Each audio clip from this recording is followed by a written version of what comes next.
साम्राज्य न्यूज, सामान्यांचा असामान्य आवाज। जानेवारी 2026 मध्ये सोलापूर शहरामध्ये महानगरपालिका निवडणुका होणार असल्याने त्या निवडणुकीच्या काळामध्ये कायदा व सुव्यवस्थेचा प्रश्न निर्माण होऊ नये, तसेच निवडणुका या भयमुक्त वातावरणात पार पडाव्यात म्हणून पोलीस आयुक्त एम राजकुमार तसेच पोलीस उपायुक्त विजय कबाडे, सहाय्यक पोलीस आयुक्त पोमण यांनी वेळोवेळी बेकायदेशीररित्या शस्त्र बाळगणाऱ्या इसमांचा शोध घेऊन त्यांच्यावर कायदेशीर कारवाई करण्याबाबत आदेश देऊन मार्गदर्शन केले होते।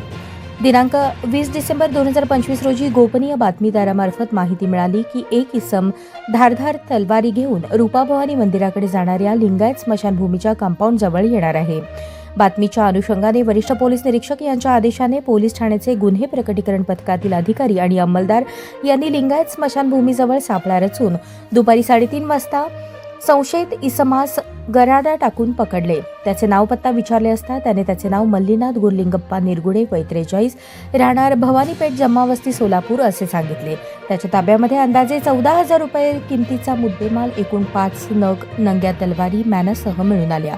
पोलीस उपायुक्त सोलापूर गुन्हे यांनी जमावबंदी आणि शस्त्रबंदीचा आदेश जारी केला असताना सदरचा इसम याने वरील वर्णनाचे आणि किमतीचे शस्त्र बेकायदेशीररित्या स्वतःकडे बाळगून लोकसेवकांनी जारी केलेल्या शस्त्रबंदीच्या आदेशाचा भंग केला म्हणून त्याच्याविरुद्ध पोलीस कॉन्स्टेबल दत्तात्रय काटे यांनी जोडभावी पेठ पोलीस ठाणे सोलापूर शहर येथे फिर्याद दाखल केली।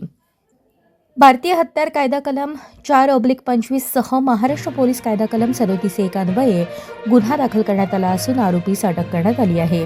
आरोपी याने सदर शस्त्रे कोठून आणली, कोणास विक्री करणार, तसेच यापूर्वी त्याने कोणाकोणास शस्त्राची विक्री केली आहे का याबाबत तपास सुरू आहे। ही कामगिरी पोलीस आयुक्त एम राजकुमार, पोलीस उपायुक्त विजय कबाडे, सहाय्यक पोलीस आयुक्त पोमण, वरिष्ठ पोलीस निरीक्षक सूरज मुलाणी, पोलीस निरीक्षक गुन्हे मिसाळ यांच्या मार्गदर्शनाखाली सहाय्यक पोलीस निरीक्षक Mahadi, police head constable Khajappa Arenavaru, police head constable Ashok Shivsharan, police head constable Shivanand Lohar, Basavaraj Swami, Dattatray Kate, Abhijit Pawar, Nilesh Ghogre, Vitthal Kalje, Somnath Thite, Dadasaheb Sarwade यांच्या पथकाने पार पाडली।